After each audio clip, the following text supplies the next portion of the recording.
Hello everyone, Squishy Rolling Panda here, and welcome to another Nikke video.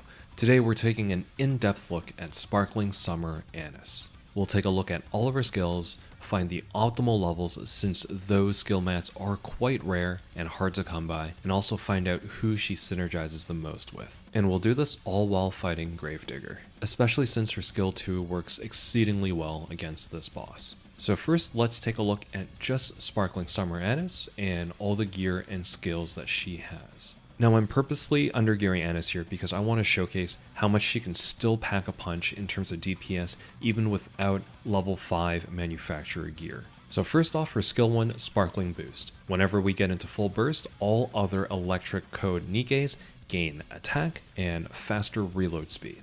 So the obvious first choice to pair with Anise here is indeed Scarlet, but I'm not using Scarlet for this fight just because that'd be a little bit too easy, especially since I have full overload gear with her at this point. So in this fight, I'm instead using Maiden, who still benefits because she is an electric code Nikke. And for her skill 2, Sparkling Missile, every single time she uses her last bullet, in this case Shell, she does extra damage, and even more so if it's an interruption part. So these are the circles that show up that you need to do enough damage to cancel a certain attack. And now for her burst skill, Sparkling Wave, she loses maximum ammo capacity, similar to what Privaty does, while increasing her reload speed, and then increases her damage if she's against a weak element. In this case, it would be water. And with this, we see a common theme for her whole kit, which revolves around proccing her skill 2 by always using her last bullet, by decreasing her maximum ammo capacity, and also increasing her reload speed. So she always reloads instantly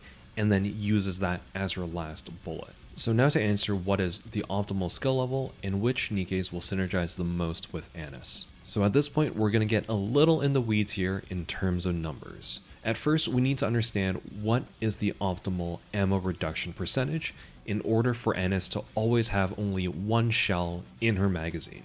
So as you can see from the top here, she by default has 5 shells, which means she needs an ammo reduction percentage of 70.2% at minimum, so that she ends up with 1.49 shells, which the game rounds it down to 1. And remember, the point of this 1 ammo is so that her skill 2 always triggers every single time she fires during full burst. Now remember what I said earlier about Privaty's skill 1 matching some of Anise's skills? This is because Privaty pairs very well with Anise.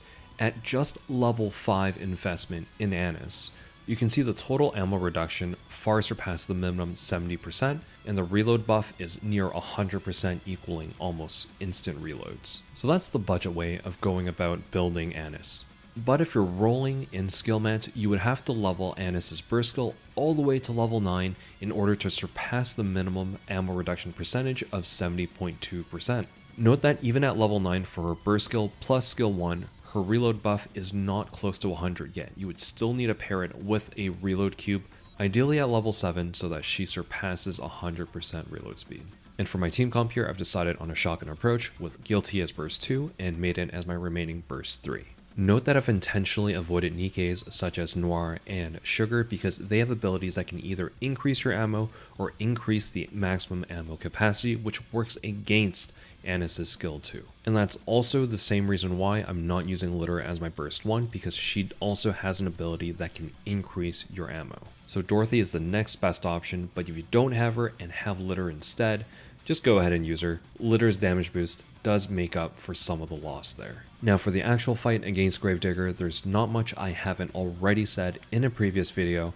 I've made multiple videos featuring different team comps, and in the top right, I'm featuring my favorite team comp, which is the Admi Privaty Instant Reload team comp. If you're looking for other team comps or tips and tricks against Gravedigger or any other interception boss, feel free to check out the other videos and special interception boss playlists on my channel. And at the end of the video, I'll leave up the damage screen so you can compare and contrast and see for yourself how much damage Summer Anise can actually do. And if you found this video helpful, I'd really appreciate it if you can drop a like or subscribe, and I'll let the rest of this fight play out.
And there you have it, folks. Summer Annis far out DPSs anyone else on that roster, even with non-optimal gear.